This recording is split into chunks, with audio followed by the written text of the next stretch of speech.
Means a lot. You know what the EMAs have done and do is they unite these issues that so many people on the ground face. People who live in marginalized communities, people who face suppression, whether it's the fossil fuel industry, whether it's on Mauna Kea in Hawaii where they're trying to build a giant telescope on their sacred mountain.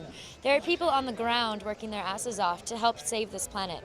And tonight what we get to do is marry privilege and media with the activism that so many people dedicate their lives to. And I feel really genuinely grateful for that, because everyone has a role in the way that we are eventually going to shift paradigms and raise the consciousness in order to protect our planet.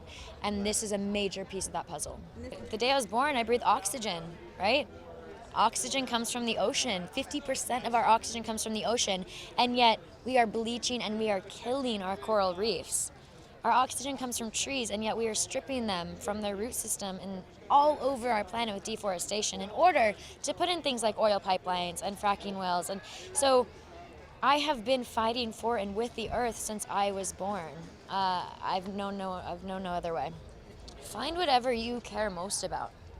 And then ask yourself, will this issue matter if we don't have a planet? And then really let that sink in and recognize that if you care about private prisons, if you care about feminism, if you care about who becomes our next president, if you care about your future children, they gotta have a place, a petri dish, in order to exist, and that is our Earth.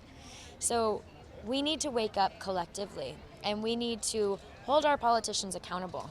That is really how we're going to start shifting things on a global level, because politicians do not work for themselves, they work for the people, but only if the people hold them accountable and responsible for the future actions they may take.